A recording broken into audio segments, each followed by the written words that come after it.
There were people we could turn to for wisdom in times like these. They were all around us. I'd even met plenty of them.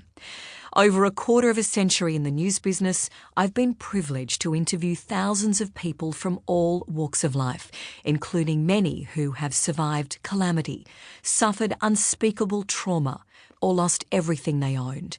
Some were victims of crime or circumstance. Others had their lives upended by twists of fate. However, one thing they almost always shared, and which constantly amazed me, was the strength and endurance of the human spirit. Some of these people have had a lasting impact on me and changed my outlook on life. You'll hear from them in the following pages. In the years since I started work on this book, the world has felt more out of control than when I began. At the time of writing, the pandemic had killed 6.2 million people, and only now is it finally showing signs of tailing off. The dark cloud of war has descended over Eastern Europe with Russia's invasion of Ukraine, while closer to home, deadly record floods in Queensland and New South Wales have been a reminder that climate change poses a serious threat to our way of life. As natural as it is to feel apprehensive about the future, engaging again with these remarkable women and men has buoyed me during the most turbulent time I can remember. As difficult as their journeys have been, I'm grateful for their candour, their courage, and their wisdom. I've learned a lot from them, and I hope you will too. 1. Tonya.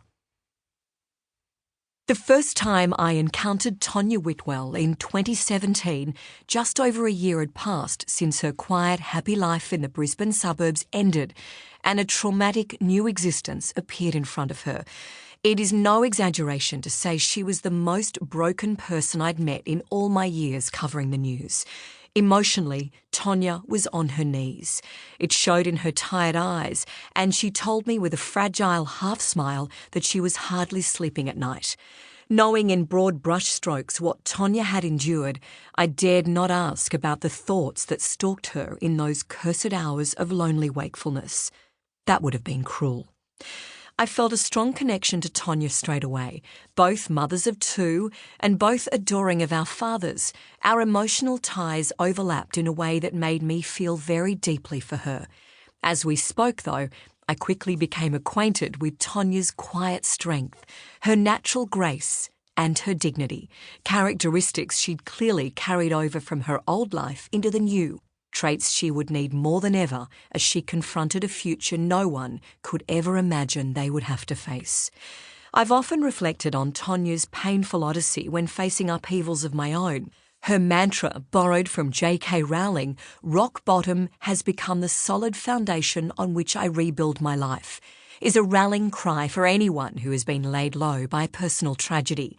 In Tonya Whitwell, whom I've been privileged to get to know better over recent years, we have a beacon of hope, living proof that no matter how far we may fall into despair, there is always a way back to the light.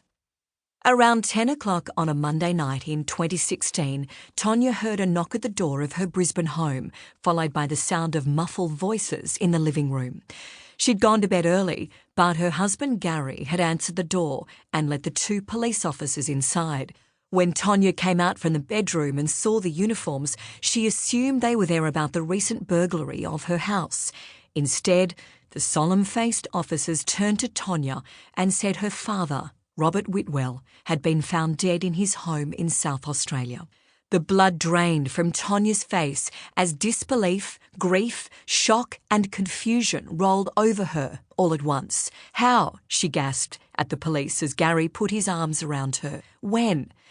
The apologetic officers were short on details and gave Tonya the number of the detective in Adelaide who was handling the matter. With trembling hands, Tonya phoned the officer in South Australia, only to be given patchy information. Her father's body, the detective explained, had been discovered by a neighbour who'd grown concerned when Robert's newspaper was left untouched on his front lawn. The cause of death was still unknown. The awful absence of detail only worsened Tonya's heartache, and her imagination raced to fill the void. Perhaps her dad had died of a heart attack or a stroke.